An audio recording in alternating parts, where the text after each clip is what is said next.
Hi everyone, it's Chase Chappell and we are in week 3, module 1, high-low performance. We'll be going over some very important information today. We're going to cover the steps we must take for identifying high and low performing ad sets and ads. So let's get into it. Here's what we are going to cover today. We're going to start off with why we prefer high performing ads, then what the 3 ranking factors are to achieve high performing ads, then how to identify whether or not you have a high performing or low performing ad. We will then cover how to identify high and low performing ad sets. So this is where you really start to clear the path for being able to see, identify, and understand what makes your own ads successful and how you can spot them in an instant, giving you a huge advantage over your competitors.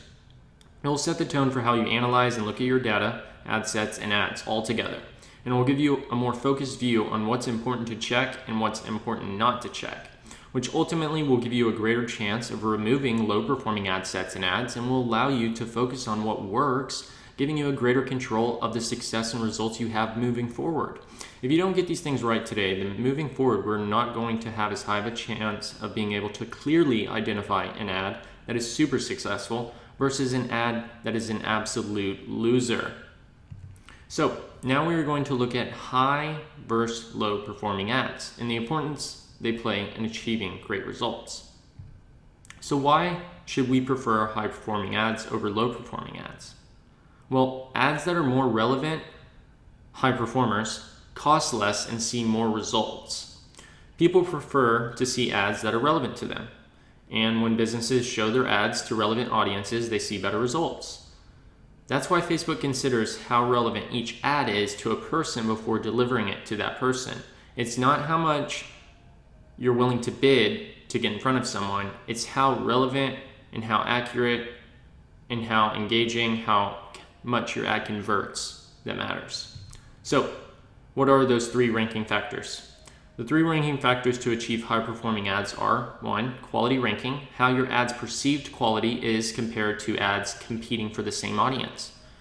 This comes from having a high quality image or video, getting positive ad feedback, and then having a good post-click experience. And post-click experience is when people leave your ad and actually go to your landing page. So if there's a good experience there, you're going to get a high quality ranking.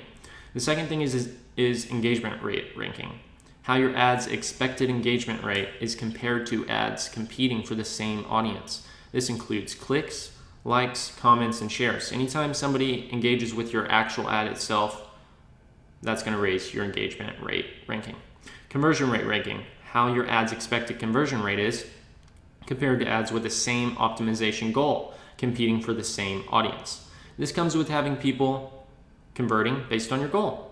The more conversions on your ad, the higher the conversion rate ranking goes up. So if your optimization event goal is to get leads and someone else's goal is also to get leads and you're both reaching the same audience, well, it's going to come down to which ad is getting more conversions, and whichever one gets more conversions is probably going to be shown more often than the competitors.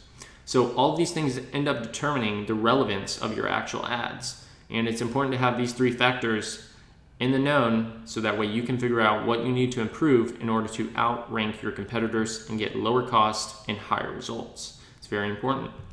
So this is an ad ranking example. You can actually go to your ads column and under performance, it's the automatic column that's selected for you. You can see the 3 columns that Facebook ranks your ads as. It'll say quality ranking, engagement rate ranking, conversion rate ranking. And you'll either see above average, below average, or average. Those are the 3 things you normally will see. So how to identify you have a high performing ad? It's going to be based off having 2 out of 3 above average rankings. And what do I mean by that? So in order to have a high performing ad, the main thing you want to make sure that you have is under your quality ranking, we want to have at least 2 above averages out of all 3 of these columns and 1 average. So that might look like, let's say you have an average quality ranking, and then let's say you score an above average on engagement rate ranking, and let's say you score an above average on conversion rate ranking. So that is 2 above average and 1 average. So that's 2 out of 3. As long as you have 2 in the above average and 1 in the average, that's considered a high performing ad. And if you have, let's say, an average over here for conversion rate ranking and an above average on the first two, that's still good. As long as you just have two above averages, you're going to be in a good zone. That's normally going to mean you're probably getting low cost per results and getting high results, and you're beating out a lot of competitors. Now, ideally, of course, you would like to have all three on the above average. A lot of times, it really just takes a few little tweaks to end up doing that. Let's say your conversion rate ranking is average and the first two are above average. So this means that your ad, people are perceiving it as high quality. It doesn't look spammy. There's a lot of positive engagement around it. And then there's a lot of clicks. People are interacting with it. A lot of people are clicking through. But when they get to your landing page, the experience is good. Everything is going great, but you're just not getting your optimization event as much as you could be. You might be getting, let's say 8 out of 10 leads when you could be getting 10 out of 10 leads. So you're missing a few leads because you have a conversion issue on your actual landing page. So you have to figure out what that issue is, and once you improve it, you then move up to above average. So you don't want anything in the red. Blue is average. I mean, average is not bad. It just means, you're just average. Average isn't the greatest thing, but like I said, I mean, it's not the worst.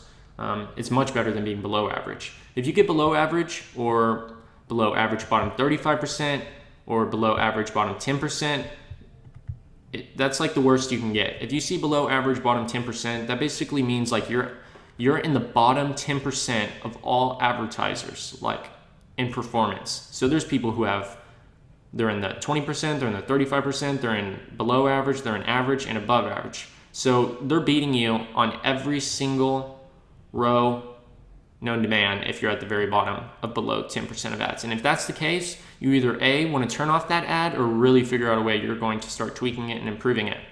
So it's really important to note that in order to have a high performing ad, you want to have above average on at least 2 out of 3. So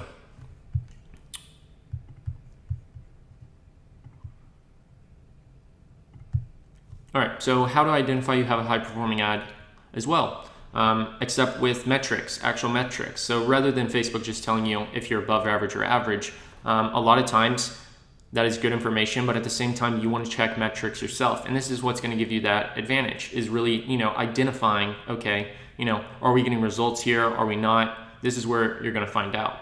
So the first thing you want to check for is results. If the ad has more results, which is leads or purchases, than all of the other ads you're running with similar spend, then that means you have a high performing ad likely. And then if that ad also has a cost per result that is the lowest cost per result and has more results than most other ads, that's also a pretty good factor that you probably have a high performing ad. So we have lots of results on one ad and we have lots of low cost results on another ad. And then return on ad spend and ROI. The reason it's in a different color is because if one of your ads has an return on ad spend or ROI higher than a 1x and an average that is higher than just most other ads, that means that you have a high performing ad. And as long as you're getting a return on investment, there's no reason to turn it off. Even if it says below average, even if your results don't look good, even if it looks like it's a high cost, if you're getting a return, ideally you want to keep it on. But if you have a ton of ads that have like 3x, 10x, 7x, and then you have like a few ads that just have 1x, then yeah, it makes sense to turn off the one that's 1x. But ideally, anytime it's above, as long as you're making more than you're spending, there's no reason to turn it off.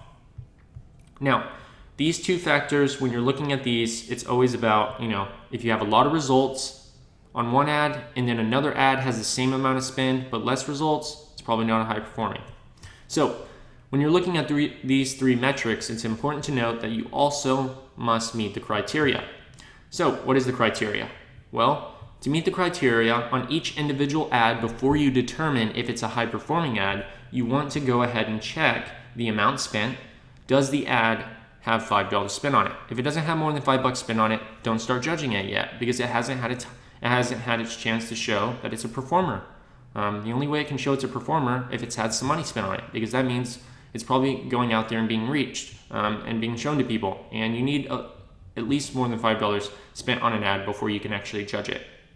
The next thing is you need to look at the ad from a 2-day, a 4-day, and a 7-day time frame. That means you need to adjust the actual time frame and look at the ad results. So like the results might be, 3 times more expensive today, but if you look at the last 2 days, it might be half as expensive. And if you look at the last 7 days, it might be like 1/10 as expensive. So like 10 times less expensive.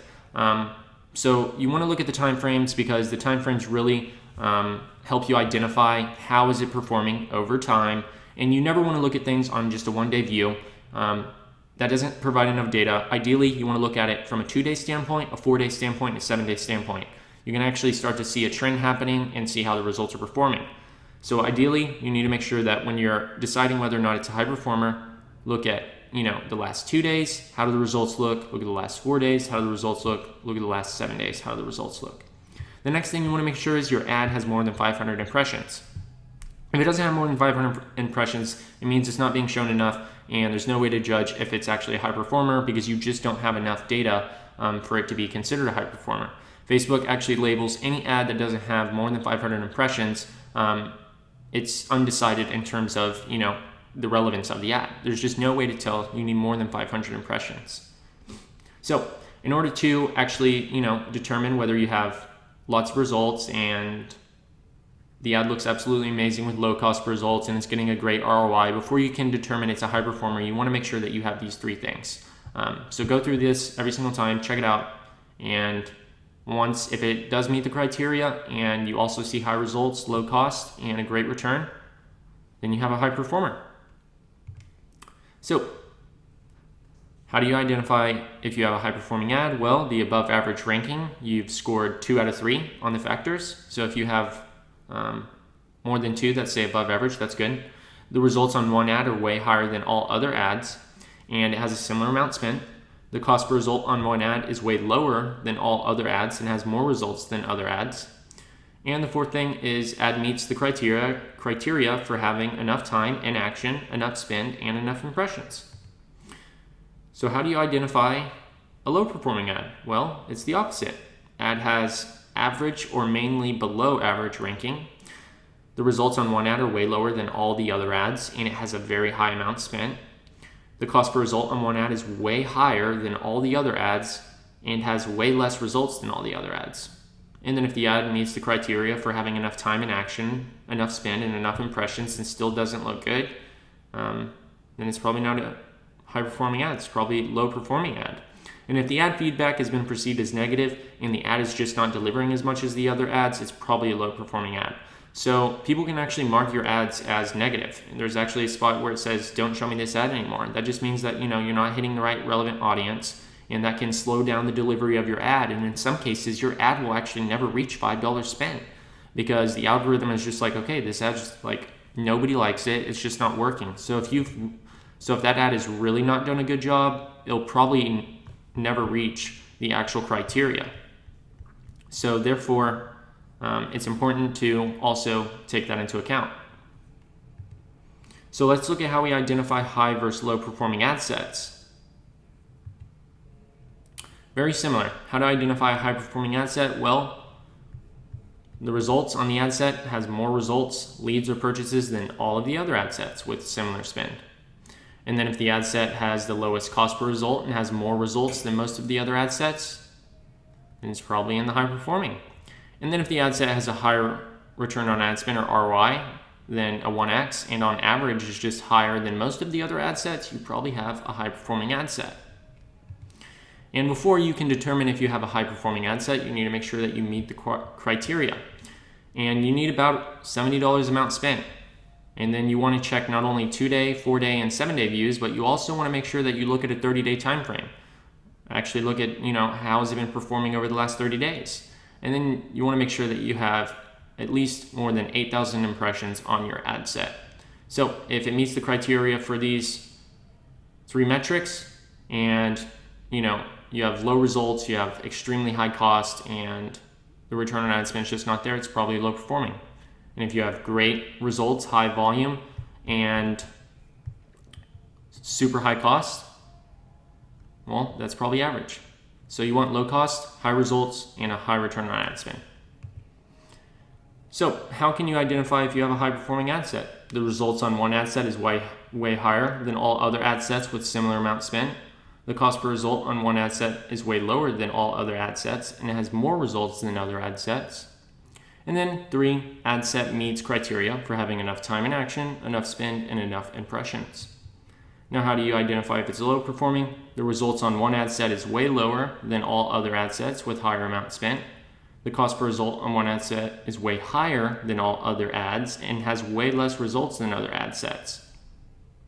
The ad set meets criteria for having enough time in action, enough spend, and enough impressions, and therefore you can determine whether or not it's a low performing ad set.